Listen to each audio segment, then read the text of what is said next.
I've said it a million times before, I'll say it again. The best XP farm in the Division 2 is not an activity, it's a build. Hey Bandidos, today we're diving into the ultimate XP farm build for solo heroic PvE. I've been running this setup for over 7 seasons. How effective is it? Well, before we dive in, let me give you a quick heads up.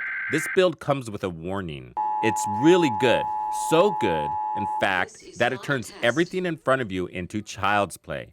I'm talking heroic max elites with all 5 directives on, out of cover, run and gun, no shield gameplay, absolutely child's play. And no, this isn't one of those I'm going to give you a strength and pretend it's a weakness type of deals. I'm serious. I honestly don't use this build unless I'm farming XP, because if I do, I get bored out of my mind. It's that effective. May God be with you all. And right now, it's absolutely shredding through the 5x XP event. The best part, this build has managed to dodge every nerf hammer thrown its way. And with Seasons 2.0 dropping in October, it's actually going to get even better. So let's break down why this build is a must-have and why you need to gear up now to maximize those sweet Season 2 rewards when the next chapter of the Division 2 goes live.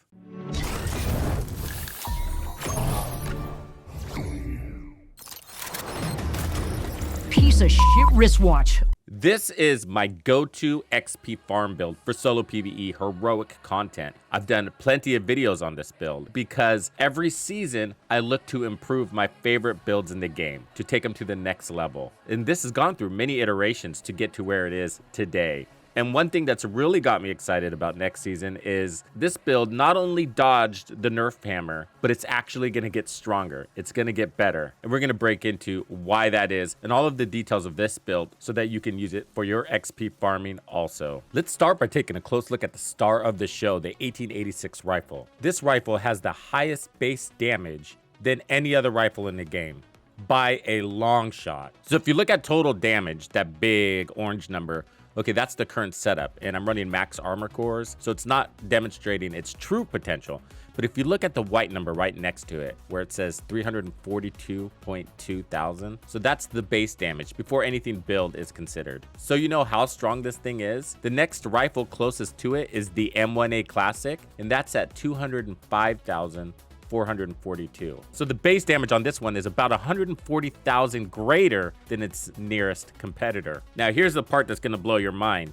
They're buffing that. Right now, I'm not gonna get into all of those controversial nerf and buffs conversations. I've spoke my mind about it. I'm done. I'm tired of talking about it, really. Moving on, here is the rifles table comparing TU21, that's where we are, with TU22. That's the update coming with Seasons 2.0 in just a few weeks. If you scroll all the way to the bottom here and on the right, that's where we're gonna be. So anything that's green is getting a buff, anything that's red is a nerf. So this rifle is gonna go up to 429,880. That's around a 90,000 base damage increase. 90,000, that's huge. The RPM stays the same, and then the mag size goes up, which is even more important. So currently the mag size is 5, now it's gonna be 8.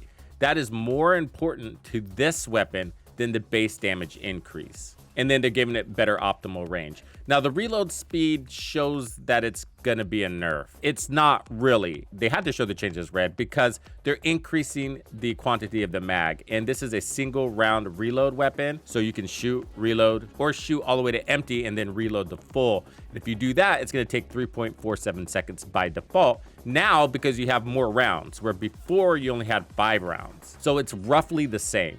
But how good is this buff? From a damage perspective, it's going to be helpful. The more damage, I'll always take it. Why not? But with builds that are already this strong, there are major breaking points to take it to the next level when it comes to damage. For example, this build is already one-shotting everything, except for some bosses. Many bosses require at least 2 shots, and some are going to require more if they're extremely tanky, usually helmeted guys or chungas. If they're wearing a helmet, you're never going to one-shot those guys. So they can give me all the damage they want. It's just not going to really change that situation. Will it help me take those guys down even faster? Sure, but you can just switch weapons to your backup weapon and just get them out of the way. Bosses are 1 out of 25. It's the other 25 elites that are protecting that boss that I want to create my build for. But we'll see about the damage. More is better, but what can we do with that? Well, we'll find out more, so stay tuned for part B of this video once we get the actual new content. This build, we have a potential 5 kills in the mag. So if they give us 3 more rounds, now you have a potential 8 kills. That's enough to take out an entire spawn before you have to reload, which ultimately is going to come out to faster clear times, which equals more XP and rewards. Let me just quickly get the build details out of the way, and then we'll circle back on why. Piece of shit wristwatch. So for the 1886, I got 20% reload speed and damage to targets out of cover. So I've invested expertise on this build. I'm not a big fan of expertise, and I've lost even more faith in it with the nerfs. It kind of makes me wonder why I'm going through all this trouble. But I have the resources, I'm spending it. What else is there to do in the game, I guess? But you don't need to invest expertise into this build. But if you're gonna invest expertise in anything, this is the build I'd recommend you do that to, especially the weapons. So the talent you're gonna want is Determined. This gives you amazing survivability. This is not a damage talent, which is one of the reasons why it probably didn't get nerfed. This is a utility. Let's look at it. After killing an enemy with a headshot, the next shot landed on an enemy will be a guaranteed headshot. As long as you have enough damage on your build, using Headhunter on your chest, you can maintain that indefinitely until you break it, which is usually by one of those bosses that's going to take more than 1 shot, a helmeted guy, or some sort of piece of tech like a warhound or a turret. And then you have to reactivate it, which isn't that big of a deal, but you want to avoid that. Quick side note, if you suck at headshots, then this build is for you. It's only going to require 2 headshot kills to activate your ability to dominate the field using only body shots. So by activating Determined, you can now go center mass and it'll give you credit as if it was a headshot kill. And by doing that, I can aim small on a big target because I'm going for the chest. One of the more recent updates I made to the build is the chest piece. We're now running Palisades for 10% armor on kill. Do we need 10% more armor on kill? Nope.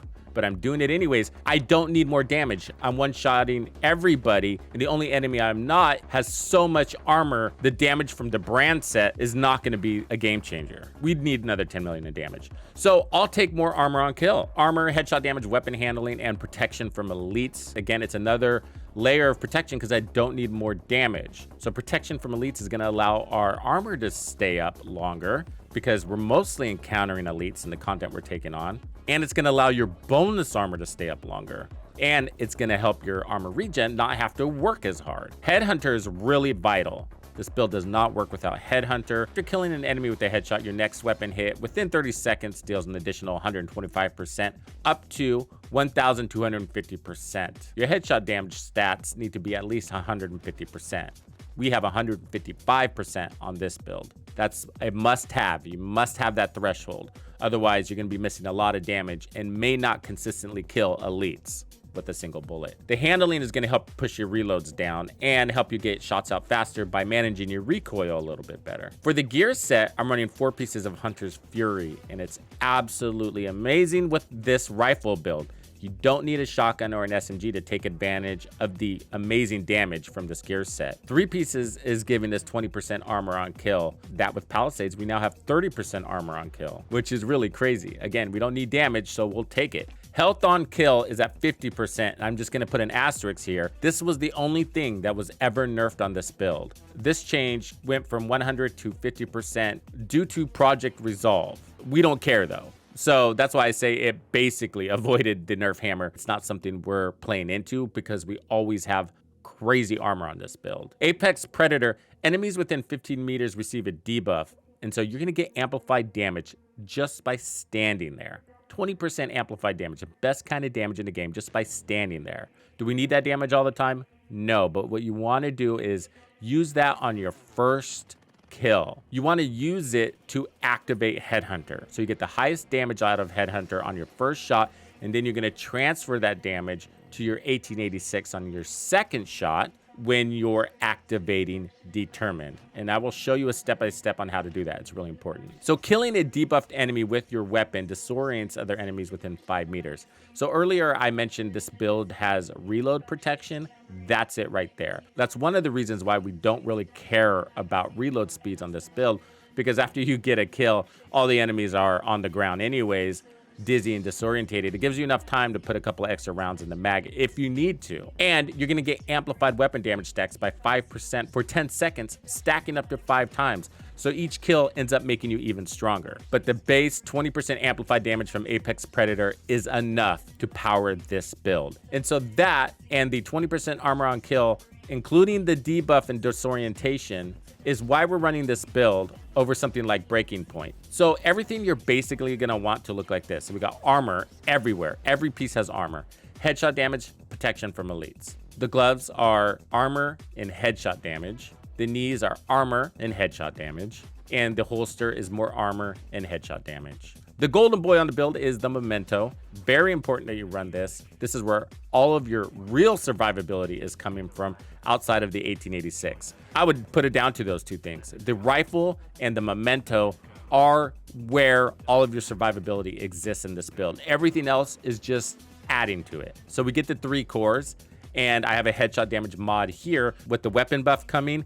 That doesn't really give me the space to put protection from elites on this. If I put that there, I'll drop below the 150% headshot threshold. So kill confirmed is basically a system of short-term buffs and long-term buffs, and they're broken down by yellow, red, and blue.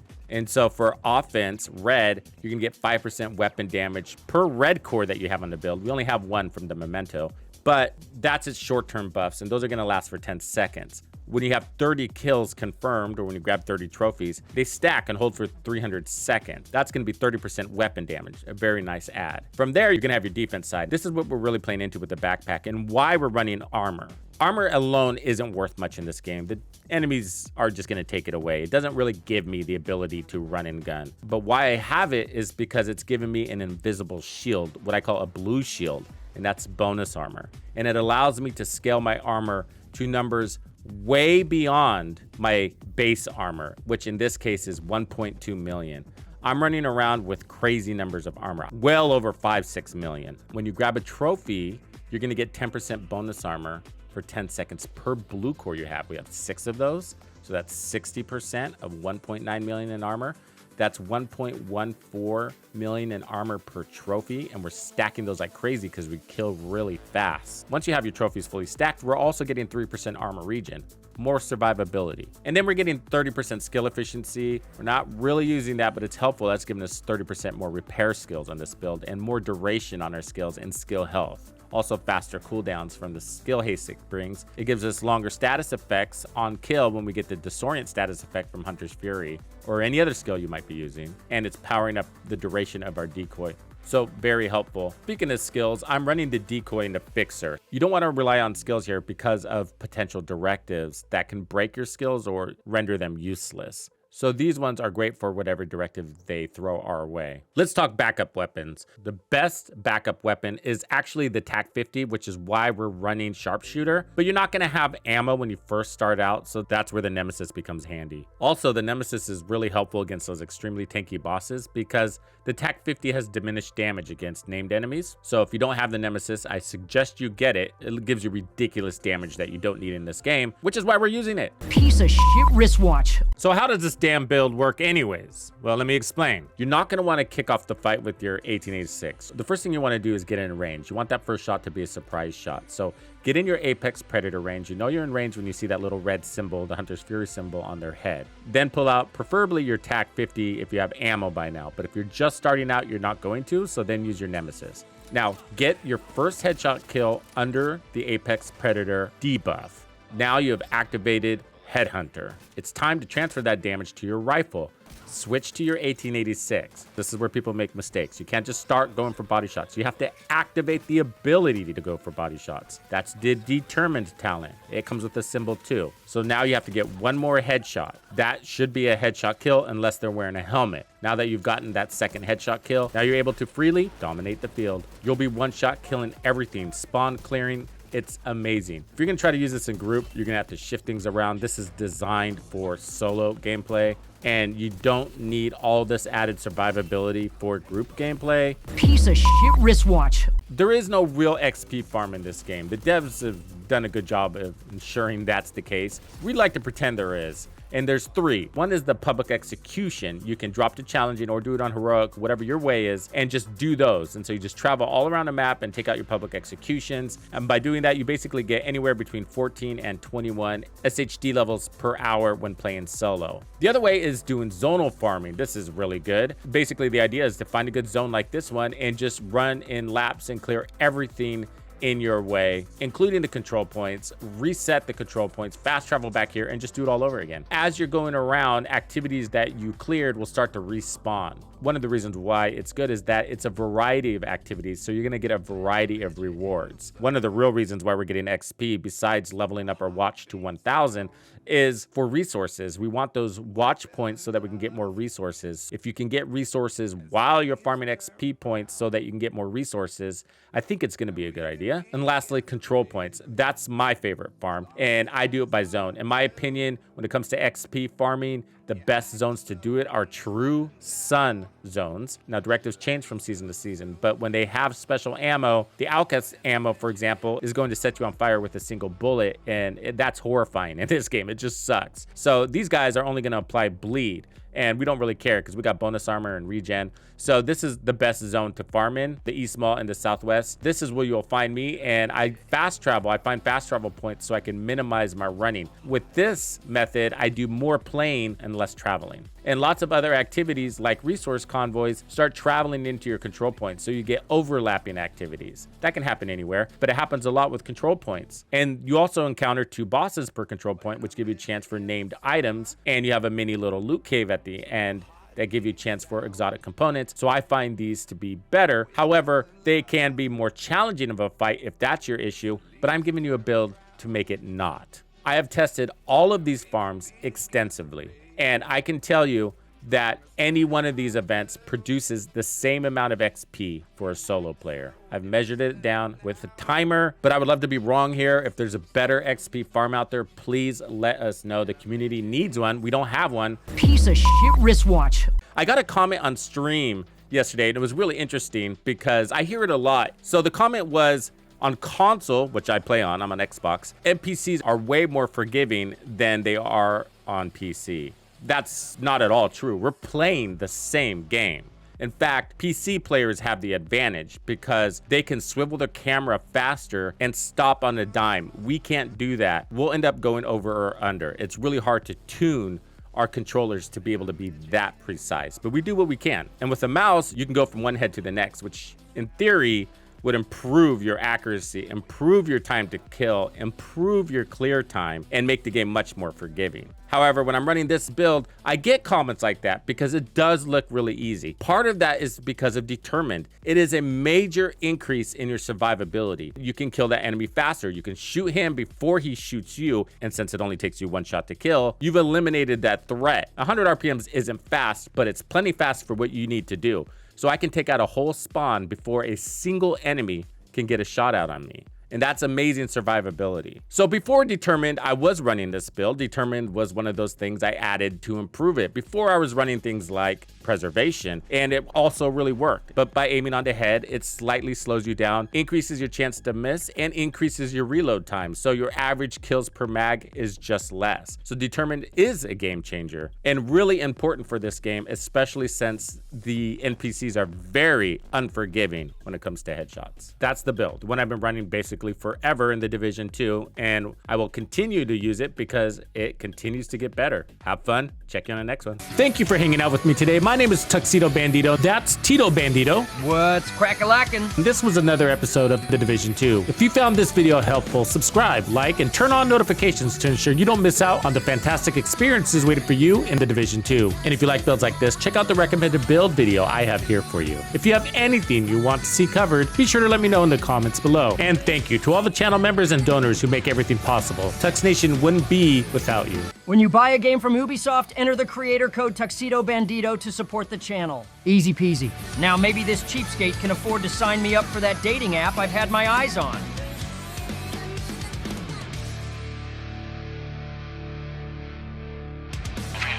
Follow me.